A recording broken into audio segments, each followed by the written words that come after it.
فریشہ کیسی لگتی ہے تمہیں؟ میرا مطلب اگر تمہاری شادی اس سے کر دی جائے تو تمہیں کوئی اعتراض تو نہیں ہوگا؟ زہیب نے کھوجتی نظروں سے پوچھا۔ ولی کو بے اختیار کل شام والا واقعہ یاد آیا۔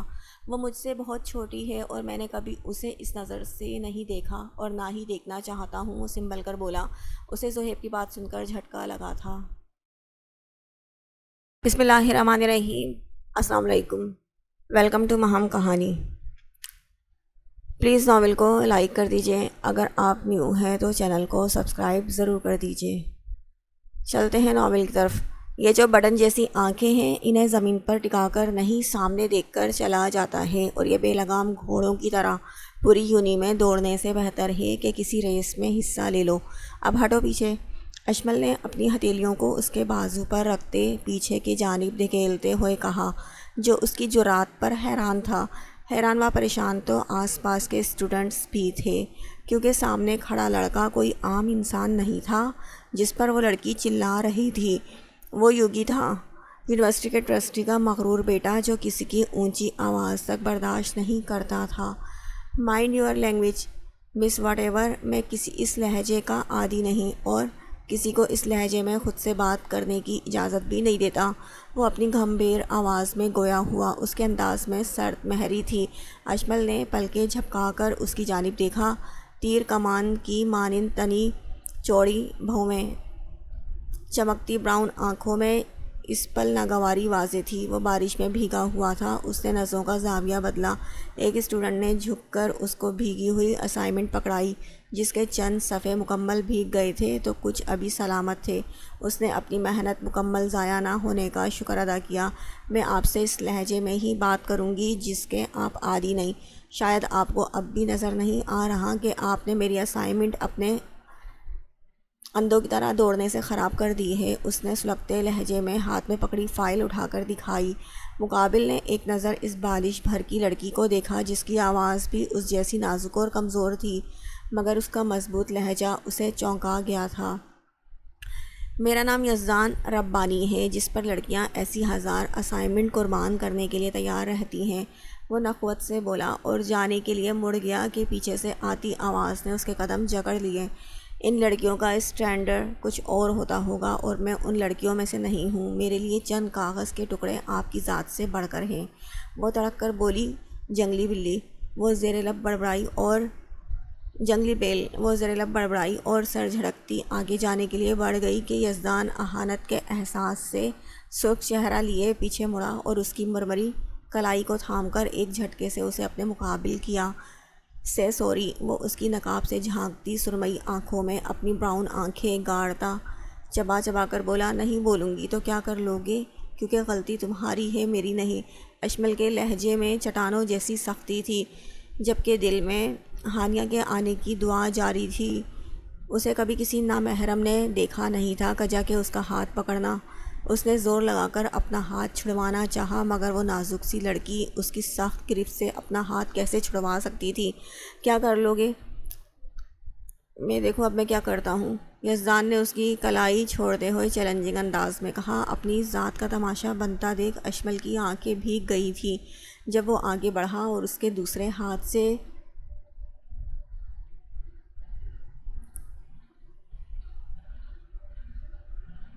اس کے اسائنمنٹ چھینی اور اچھال کر یونی کے گراؤنڈ میں کیچڑ میں پھینک دی، اشمل کی آنکھوں سے دو موتی گر کر بے مول ہوئے۔ وہ گراؤنڈ میں بھاگتی ہوئی گئی اور اپنی 12 دن کی محنت کو ضائع ہوتے دیکھنے لگی۔ بودا باندی کی جگہ اب زور و شور سے بارش برس رہی تھی، جس میں وہ مکمل بھیگ گئی تھی۔ وہ وہاں کھڑے لوگوں کو اس مضبوط لڑکی سے بہت مختلف لگی، جو کچھ دیر پہلے کتنی ہمت سے یزدان کی آنکھوں میں آنکھیں ڈالے بات کر رہی تھی، اور اب اس کے چہرے پر بارش کے ساتھ آنسو بھی بہہ رہے تھے۔ آئندہ مجھے بتانے کی ضرورت نہیں پڑے گی کہ میں کیا کر سکتا ہوں۔ کوشش کرنا کہ اب تم میرے سامنے نہ آؤ، ورنہ نقصان اٹھاؤ گی، اس نے گراؤنڈ میں آ کر سلگتے لہجے میں کہا۔ اشمل نے اپنی آنسوؤں سے تر آنکھیں اٹھائیں۔ اس کی بھیگی آنکھوں میں یزدان کو اپنا دل ڈوبتا ہوا محسوس ہو رہا تھا، لیکن پھر وہ نظریں پھیرتا وہاں سے چلا گیا۔ اشمل نے اس کی چوڑی پشت کو دیکھا کہ ہانیہ وہاں آتی مکمل بھیگی ہوئی اشمل کو لیے شیڈ کے نیچے آ گئی۔ سب لوگ تماشا ختم ہونے کے بعد اپنے کاموں میں مشغول ہو گئے تھے۔ کیا ہوا اشو، تم تو اسائنمنٹ سبمٹ کروانے گئی تھی؟ تو بھیگ کیسے گئیں؟ وہ پریشان سی کہتی ساکت کھڑی اسے دیکھ رہی تھی۔ اشمل کو جھنجھوڑنے لگی۔ اشمل بھی ہوش میں آتی اسے سارا واقعہ بتانے لگی۔ اس کی آنکھوں سے ابھی بھی آنسو جاری تھے۔ اپنی دوست کو اس حال میں دیکھ کر اسے یزدان سے نفرت سی ہوئی تھی جسے وہ اپنا کرش کہہ رہی تھی۔ وہ کتنا شفاق اور مغرور تھا۔ اشمل کے موبائل پر اس کے بابا کی کال آنے لگی تو وہ آنسو صاف کرتی اٹھ کھڑی ہوئی۔ اشو، خیال رکھنا اپنا، اور اگر کبھی اس شوگی سے سامنا ہو تو بس ہانیہ کو ایک آواز دینا، ہم دونوں مل کر اس کی جم کر دھلائی کریں گے۔ ہانیہ اس کے گلے لگتی ہوئی بولی تو اشمل ہولے سے مسکراتی ہوئی سر ہلا کر چلی گئی جہاں اس کے بابا کھڑے اس کا انتظار کر رہے تھے۔ پیچھے کھڑی ہانیہ نے سرد سانس خارج کیا تھا۔ حویلی کے وسیع و عریض لان میں طرح طرح کے پودے اور پیڑ لگے ہوئے تھے۔ مالی پریشے کے کہنے پر ان پودوں کی کاٹ چھانٹ کر رہا تھا۔ لان کے آخر میں حویلی کے داخلی دروازے پر گارڈز کھڑے پہرا دے رہے تھے۔ کالی قمیص شلوار جو اس کی سرخ و سفید رنگت پر کھل رہا تھا، کالی ہی شال گلے میں ڈالے ولی اپنی کلائی میں بندی گھڑی میں وقت دیکھتا جلدی سے کہیں جا رہا تھا۔ وہ ابھی لمبے لمبے ڈگ بھرتا حویلی سے نکل کر داخلی دروازے سے جا ہی رہا تھا کہ ٹھٹک کر رکا۔ پودے میں لگے کھلتے گلاب کے پھول کو پریشے نے اپنی ناک کے قریب کر کے اس کی خوشبو اپنے اندر اتارنی چاہی تھی۔ اسے بچپن سے ہی اپنی ماں کی طرح پھول پودوں سے عشق تھا۔ اگر کبھی کوئی پھول مرجھا جاتا تو وہ گھنٹوں روتی، اور جب کوئی پودا بڑھنے لگتا تو سارا دن چہکتی رہتی۔ نیلے رنگ کا سادہ قمیص شلوار دوپٹہ سر پر لگائے وہ اس خوشگوار موسم کا حصہ لگ رہی تھی۔ اس کے کپڑے اور اس کے وجود کی دلکشی کو اس نے بڑی سفید چادر سے ڈھک رکھا تھا۔ ولی ایکٹو اسے دیکھ رہا تھا جسے ہمیشہ وہ طنز کا نشانہ بناتا آیا تھا، آج اسے ہی دم سادے دیکھ رہا تھا۔ وہ بھول گیا تھا وہ جلدی میں کہیں جا رہا تھا۔ یاد تھا تو بس اتنا کہ اس گلاب کو پاس لگائے کھڑی گلاب کی طرح مہکتی ہوئی لڑکی مورخ لکھے گا، ایک تھی پاگل لڑکی جسے بارش سے محبت تھی، جو پودوں سے باتیں کرتی تھی، جو چاند کی دیوانی تھی، جو کھلے آسمان تلے چپکے چپکے تارے گنا کرتی تھی، جسے سیاہ رنگت سے بلا کی الفت تھی، جو بچوں کے ساتھ اپنے دکھ بانٹا کرتی تھی، جو پرندوں سے ہم کلام ہوتی تھی، جو جانوروں کو اپنی باتیں بتایا کرتی تھی، جو اندھیروں کی دیوانی تھی اور جو بس اپنے رب سے عشق کرتی تھی۔ ولی جو پریشے کو دیکھ رہا تھا اس کی نظر بھٹک کر پریشے سے تھوڑی دور کھڑے ملازم پر گئی جو اس کی نہارتی ہوئی آنکھوں سے اسے دیکھ رہا تھا، جبکہ پریشے اس کی نظروں سے بے نیاز کھڑی اپنی ہی دنیا میں گم تھی۔ یہ منظر دیکھ کر ولی کا خون کھول اٹھا۔ وہ تیز تیز چلتا پریشے کے پاس آیا اور اس کا بازو پکڑتے ہوئے اسے ہوش کی دنیا میں لا پٹکا۔ آہ میرا ہاتھ! پریشے نے یکلخت اپنے ہاتھ میں تھامے گلاب کو چھوڑا۔ گلاب میں لگے کانٹوں نے پریشے کی انگلی کو زخمی کر دیا تھا۔ اس کی زخمی انگلی سے ننھی سی خون کی بوند نکلی تھی۔ وہ ولی کے اس رد عمل پر ششدر کھڑی اسے دیکھ رہی تھی جس کی آنکھیں خون چھلکا رہی تھیں۔ یہاں کیا کر رہی تھی تم؟ جاؤ اندر جاؤ اور آئندہ میں اس طرح تمہیں لان میں کھڑا نہ دیکھوں۔ وہ دھاڑا، لیکن میں یہاں پھولوں۔ وہ ابھی مزید کچھ کہتی کہ ولی نے اپنی انگلیاں اس کے نازک سے بازو میں گاڑ دیں۔ پریشے کو لگ رہا تھا جیسے ابھی اس کی سخت گرفت کی وجہ سے اس کے ہاتھ کی ہڈیاں ٹوٹ جائیں گی۔ اسے اس کا رویہ بالکل سمجھ نہیں آ رہا تھا جو بلا وجہ اس پر برس رہا تھا۔ مجھے زبان چلانے والی عورتیں پسند نہیں ہیں۔ اگر یہ زبان میرے سامنے چلی تو بولنے کے قابل نہیں چھوڑوں گا۔ پریشے خان! ولی نے اپنا ہاتھ اس کے بازو سے ہٹایا تو وہ اپنا درد کرتا بازو لیے آنسو روکتی اندر کی جانب بھاگ گئی۔ ولی اس کے پیچھے ہٹنے پر ہوش میں آیا تھا۔ ایک فسو تھا جو ٹوٹ گیا تھا، اب وہ اپنے پرانے روپ میں آتا۔ آنکھوں پر سن گلاس چڑھائے اس ملازم کی طرف آیا جو گڑبڑاتا ہوا وہاں سے بھاگ رہا تھا، لیکن اسے بھاگنے کا موقع دیے بغیر ولی نے اپنے خاص ملازم گل خان کو آواز دی۔ گل خان! اس کی اچھی خاطر داری کرنا، یہ کل سے مجھے حویلی کے آس پاس بھی نظر نہیں آنا چاہیے۔ اس نے خان حویلی کی عورت کو دیکھنے کی غلطی کی ہے تو اس کی سزا بھی اس کے مطابق ہونی چاہیے۔ وہ گل خان کو حکم دیتا اپنے موبائل کان سے لگائے وہاں سے چل دیا۔ گل خان نے بھی اس ملازم کو بے رحمی سے پکڑا اور اسے اپنے تہہ خانے میں لے گیا۔ الارم کی بجتی تیز آواز نے اس کی نیند میں خلل ڈالا تو اس نے ہاتھ بڑھا کر بجتے الارم کو بند کر دیا۔ کچھ دیر بعد الارم پھر سے بجنے لگا۔ اس نے جھنجھلا کر الارم بند کرنے کے لیے ہاتھ بڑھایا تو اس کے ذہن میں جھماکا ہوا، آج تو مجھے جانا تھا جلدی، اف اللہ کب سدھرے گا تو عاشر علی۔ وہ بڑبڑاتا ہوا اپنے بیڈ سے نیچے اترا اور گھڑی میں وقت دیکھتے شیشے کے سامنے کھڑا ہو گیا۔ صاف گندمی رنگت پر بلیک پینٹ اور ساتھ کالی ہی ٹی شرٹ پہنے کھڑی مغرور ناک اور آنکھوں میں نیند، اس نے شیشے میں دیکھتے ہوئے ہاتھ اپنے بالوں میں پھیرا۔ وہ بلا شبہ ایک خوبرو مرد تھا۔ وہ بائک کی چابی، والیٹ اور موبائل اٹھا کر چپل میں پیر ڈال کر نیچے بھاگا۔ اس کو آندھی طوفان کی طرح جاتا دیکھ کر اس کی ماں نے آواز دی، لیکن وہ جلدی آنے کا کہہ کر گیٹ کھول کر بائک بھگا کر لے گیا۔ عروسہ کی کالج کی چھٹی ہوئی تو وہ اپنی دوستوں کو اللہ حافظ کہہ کر اپنی وین میں آ کر بیٹھ گئی۔ کالج سے لڑکیاں ایک ایک کر کے نکل رہی تھیں۔ جب اس کی سوزوکی وین کی تمام لڑکیاں آ کر بیٹھ گئیں تو ڈرائیور نے گاڑی اسٹارٹ کر دی۔ عروسہ وین کے باہر والے حصے میں بیٹھی اور اپنا بیگ گود میں رکھے اپنے سامنے بیٹھی لڑکی سے باتیں کر رہی تھی کہ بائک پر بیٹھے عاشر کو دیکھ کر اس کی آنکھیں پھٹی کی پھٹی رہ گئیں۔ وین والے نے گاڑی آگے بڑھائی تو عاشر بھی اپنی بائک اسٹارٹ کرتا وین کے پیچھے پیچھے چلانے لگا۔ لوفر شیر کہیں کا۔ عروسہ نے اس کے اس طرح پیچھا کرنے پر اپنے لبوں کو حرکت دیتے ہوئے اس کے حلیے کو دیکھا اور منہ موڑ لیا۔ اس کے لبوں کی حرکت سے بات سمجھ کر عاشر مسکرایا تھا۔ 2 ہی دن پہلے ہی اس نے عروسہ کو دیکھا تھا اور اب اس کا دیوانہ ہو گیا تھا۔ ایک بار میری دسترس میں آ جاؤ شیرنی، پھر دیکھنا تمہاری مجھ سے منہ موڑنے کی ہمت نہیں ہوگی۔ ابھی جو شیرنی بنی پھرتی ہو بھیگی بلی بن جاؤ گی میرے پاس آ کر، وہ بڑبڑاتا ہوا بولا۔ وین کے ڈرائیور نے جب مسلسل اس کی بائک کو تعاقب میں دیکھا تو وین روک کر کھڑکی سے سر نکال کر آواز لگائی، اوئے کی کر رہا ہے تو؟ اتنی دیر سے پیچھا کیوں کر رہا ہے؟ منہ میں پان لیے ڈرائیور مشکوک نظروں سے اسے دیکھتا ہوا بولا۔ پیچھے بیٹھی لڑکیاں بھی اب عاشر کی جانب متوجہ ہو گئی تھیں۔ سڑک تیرے باپ کی ہے نہیں نا، گھر جا رہا ہوں اپنے۔ وہ بھی ڈرائیور کی طرح منہ بسور کر گڑبڑاتا ہوا بولا۔ اس کے بگڑے تاثرات دیکھ کر عروسہ نے لب بھینچ کر اپنی ہنسی دبائی۔ وین والا بھی اس کے جواب سے مطمئن ہوتا پھر سے گاڑی اسٹارٹ کرنے لگا۔ عروسہ نے اسے سب سے نظریں بچا کر زبان دکھائی جو اپنی بائک دوسرے راستے پر لے جا رہا تھا۔ عاشر نے اس کی حرکت پر کہکہا لگاتے ہوئے آنکھ ماری اور اس کی نظروں سے اوجھل ہو گیا۔ لوفر ٹھرکی، لچا کمینہ شیر، شکل سے کتنا شریف لگتا ہے اور حرکتیں دیکھو۔ عروسہ پہلے تو اس کے آنکھ مارنے پر منہ کھولے دیکھنے لگی تھی، پھر اسے القابات سے نوازتی اپنے دوست سے باتوں میں مصروف ہو گئی۔ شام کے سائے گہرے ہو رہے تھے، افق پر اندھیرا چھا گیا تھا کہ شان سے کھڑی خان حویلی کے داخلی دروازے سے زہیب کی سیاہ لینڈ کروزر داخل ہوئی۔ اسلحے سے لیس گارڈز حویلی کے داخلی دروازے پر کھڑے پہرا دے رہے تھے۔ صرف چند قابل اعتبار ملازموں کو ہی حویلی میں جانے کی اجازت تھی۔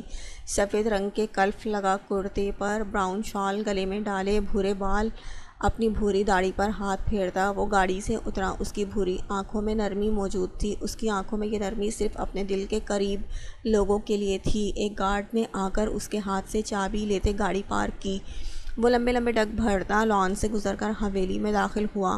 خان حویلی کے قد آور دیواروں پر جگہ جگہ شو پیس سجے ہوئے تھے۔ وسیع وارز ہال میں نفاست سے سیٹ کیے ہوئے صوفے رکھے ہوئے تھے جن کے بیچوں بیچ بڑی سی گول ٹیبل رکھی تھی، جبکہ اس کے اوپر خوبصورت فانوس لٹک رہا تھا۔ السلام علیکم امو جان۔ وہ ان کے گلے میں باہیں ڈالے اتنے دنوں بعد انہیں خوش دیکھ کر نہال ہو گئی تھیں۔ وعلیکم السلام بیٹا، اتنا اچانک کیسے آئے؟ خیر تو ہے نا؟ وہ اسے لیے صوفے پر بیٹھتی ہوئی فکر مندی سے بولی تھی۔ جی سب خیریت ہے۔ گڑیا اور ولی کہاں ہیں؟ گڑیا نہیں تو بلایا ہے مجھے، اس نے ہنستے ہوئے ملازم سے پانی کا گلاس تھامتے ہوئے کہا۔ آج کل تو لان میں پھولوں اور پودوں کی دیکھ بھال کرتی ہے کیونکہ کالج میں داخلہ لینے سے تمہارے آقا جان نے منع کر دیا ہے اور ولی اپنے دوستوں کے ساتھ گیا ہے۔ انہوں نے افسردہ لہجے میں پریشا کے بارے میں بتایا۔ وہ اس بارے میں اگر کچھ کر سکتی تو ضرور کرتی، لیکن ان کی بات کی حیثیت ہی کہاں تھی ان کے شوہر کی نظر میں۔ لیکن اللہ نے انہیں 2 فرمانبردار بیٹوں سے نوازا تھا جو ان کی ہر بات پر سر خم کرنے کے لیے تیار رہتے تھے۔ لالا آپ آ گئے؟ وہ اپنے کمرے سے نکلتی ہوئی اس کو دیکھ کر بولی اور جھٹ سے اس کے پاس جا کر بیٹھ گئی۔ نہیں گڑیا، میں ابھی اسلام آباد میں ہی ہوں۔ وہ اسے ساتھ لگاتا شرارت سے بولا تو امّو جان اور پریشے ہنس دیں۔ یہ آپ کا بھوت ہرگز نہیں ہے۔ پریشے نے اس کے بازو پر چٹکی کاٹی تو وہ آہ کرتا اسے گھورنے لگا تھا۔ ایسے نہ گھوریں آپ مجھے، پہلے آپ میری چاکلیٹ دیں ورنہ میں ناراض ہو جاؤں گی۔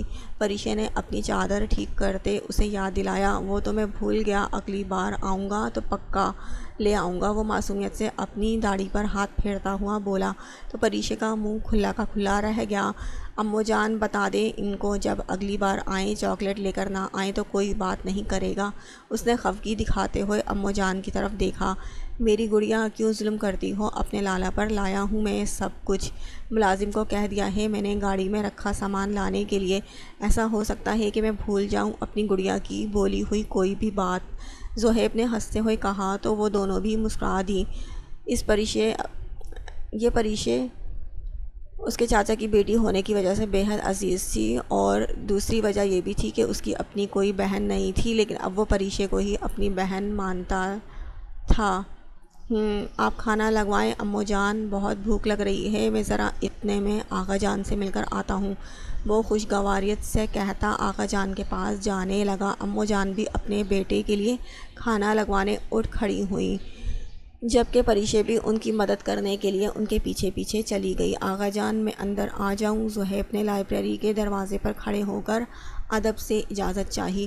لائبریری میں ہزاروں کے حساب سے کتابیں بک ریک میں رکھی تھیں، ایک اسٹڈی ٹیبل کے ساتھ 2 چیئر اور سامنے ہی کاؤچ رکھے تھے۔ یہ لائبریری زہیب نے خود سیٹ کی تھی۔ یہ جگہ اس کی پوری حویلی میں اس کی پسندیدہ تھی، اور اب اس کی غیر موجودگی میں آغا جان بھی اکثر یہاں آتے رہتے تھے۔ آؤ آؤ میرے شیر، تمہیں اجازت کی کیا ضرورت ہے؟ وہ اس کو اجازت دینے کے بعد اس کے گلے لگتے ہوئے بولے۔ بابا آغا جان، آپ کا شیر تو ولی ہے۔ وہ ان سے ملتا چیئر پر ہی بیٹھ گیا، جس پر آغا جان کا کہا لگا کر دوسری چیئر پر وہ بیٹھ گئے تھے۔ آغا جان، آپ سے اجازت چاہیے تھی پریشے کو کالج میں ایڈمیشن دلوانے کی۔ آغا جان کا چہرہ سنجیدہ تاثرات کا رخت ہو گئے تھے۔ وہ صرف اپنے بیٹوں سے ہنس کر بات کر لیا کرتے تھے، ورنہ باہر کی دنیا اور ان کی بیوی ہی جانتی تھی وہ کتنے شفاق اور سنگ دل ہیں۔ اسے کالج جا کر پڑھنے کی کیا ضرورت ہے؟ اور میں اب پریشے کی شادی ولی سے کرنے کا سوچ رہا ہوں، بس ابھی ولی سے بات کرنی ہے مجھے، پھر شادی ہو جائے گی۔ ان دونوں کی تو کالج کی کیا ضرورت؟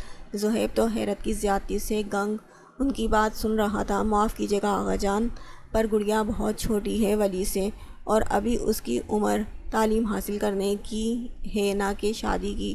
وہ بھی انہی کا بیٹا تھا۔ اگر ان کا فیصلہ پتھر پر لکیر ہوتا تھا تو زہیب بھی اپنے فیصلوں سے پیچھے نہیں ہٹتا تھا۔ زہیب تم حد سے بڑھ رہے ہو، ہماری غیرت یہ گوارا نہیں کرتی کہ ہمارے گھر کی بیٹیاں کالج جائیں، اور پریشے اور ولی میں صرف 11 سال کا فرق ہے۔ اس نے ان کے صرف 11 سال کہنے پر تعصب سے سر ہلایا اور اٹھ کر کھڑا ہو گیا۔ یہ تو طے تھا کہ وہ کبھی پریشے اور اپنے چاچو کا پریشے کو ڈاکٹر بنانے کا خواب ادھورا نہیں رہنے دے گا، اور نہ ہی ولی سے پریشے کی شادی ہونے دے گا۔ ولی اس کا اپنا بھائی تھا اور اسے بے حد عزیز تھا، پر پریشے کو بھی اس نے بہن کہا ہی نہیں مانا بھی تھا۔ وہ ولی کی سنجیدہ اور بے وجہ غصہ ہونے والی عادت کو جانتا تھا، جبکہ پریشے نرم مزاج اور ڈرپوک تھی۔ یہی وجہ تھی کہ وہ ان دونوں کی شادی کے حق میں نہیں تھا۔ ٹھیک ہے، آپ پریشے کی شادی کر دیجیے گا اگر ولی اس سے شادی کرنے پر رضامند ہو جائے، لیکن شادی کے بعد پریشے کالج جائے گی اپنی پڑھائی مکمل کرنے۔ وہ تحمل سے کہتا ہوا آغا جان کو گہری سوچ میں چھوڑے لائبریری سے نکلتا چلا گیا۔ جانتا تھا ولی کبھی بھی پریشے سے شادی کرنے کے لیے نہیں مانے گا، اور اگر ایسا ہو بھی گیا تو ولی کبھی اس کے آگے پڑھنے پر اعتراض نہیں کرے گا۔ کھانا کھانے اور پریشے سے ملنے کے بعد وہ اس کو پشاور کے سب سے اچھے میڈیکل کالج میں ایڈمیشن دلوانے لے گیا تھا۔ اس کا ایڈمیشن کروانے کے بعد وہ تھکا ہارا لیٹا ہی تھا کہ اس کے کمرے کا دروازہ بجا۔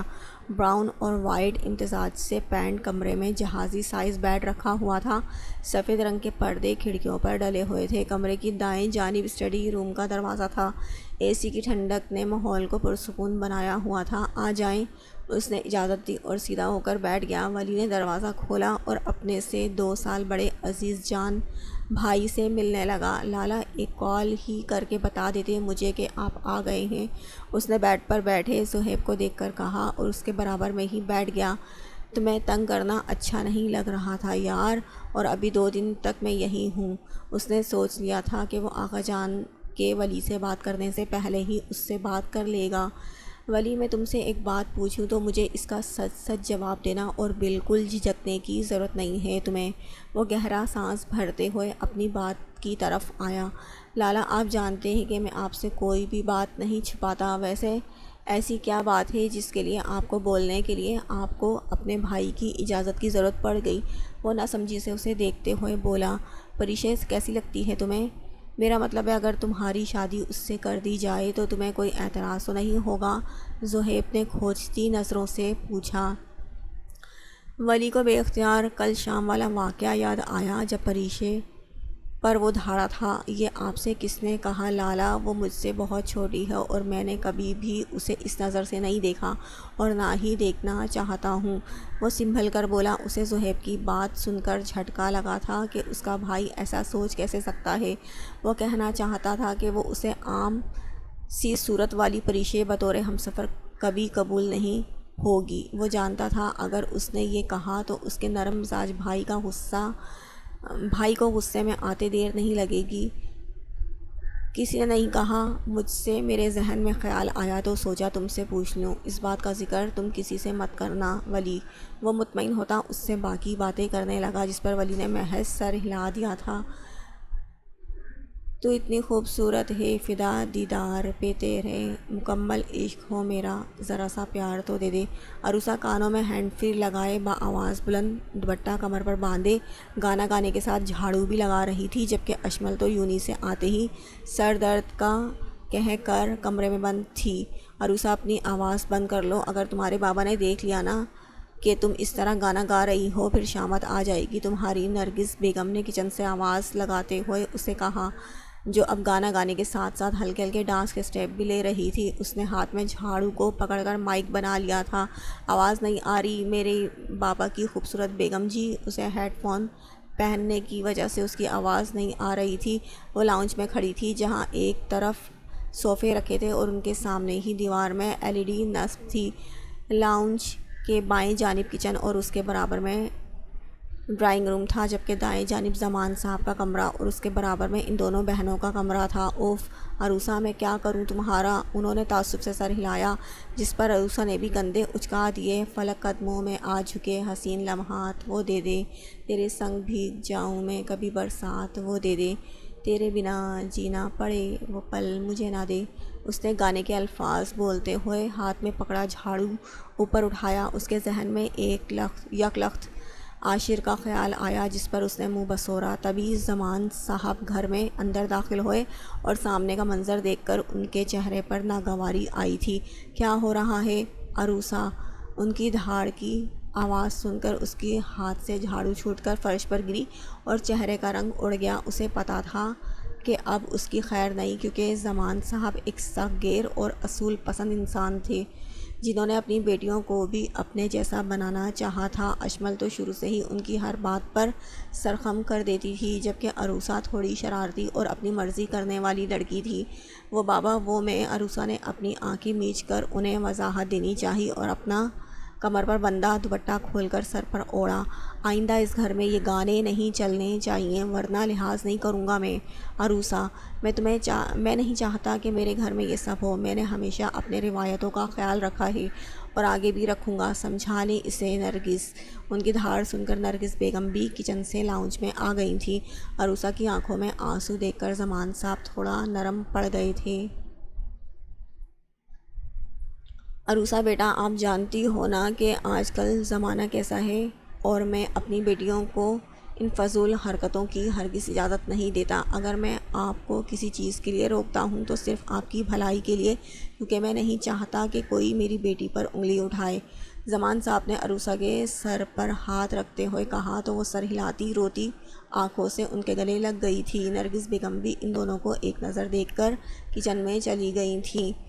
تم نے مجھے سب کے سامنے للکارا تھا تو میں کیسے تمہیں چھوڑ دیتا مولانی؟ اگر تم اب میرے مقابل آئیں تو نقصان اٹھاؤ گی، اس نے غراتے ہوئے ہم کلامی کی اور ہاتھ میں پکڑا مشروب کا گلاس سامنے دیوار میں دے مارا۔ اس نے اپنے سر ہاتھوں میں تھاما اور بیڈ پر ڈھہ گیا۔ اس کی نظروں کے سامنے وہ سرمئی بھیگے نین کٹورے آ رہے تھے جو اس کو مزید بے چین کر رہے تھے۔ اپنا اضطراب کم کرنے کے لیے اس نے ایک سگریٹ سلگا کر اپنے انابی لبوں سے لگائی۔ رائل بلو تھیم سے سجا کمرہ تہس نہس ہوا تھا۔ اندھیرے میں ڈوبے کمرے میں جگہ جگہ کانچ کے ٹکڑے اور شراب کی بوتلیں بکھری پڑی تھیں۔ کشن اور تکیے بیڈ سے نیچے قالین پر پڑے تھے اور وہ بیڈ پر لیٹا سگریٹ کے گہرے گہرے کش لیتا خود کو پرسکون کرنے کی ناکام کوشش کر رہا تھا۔ تم نے مجھے سب کے سامنے چیلنج کیا تھا مولانی، پھر کیسے میں پیچھے ہٹ سکتا تھا؟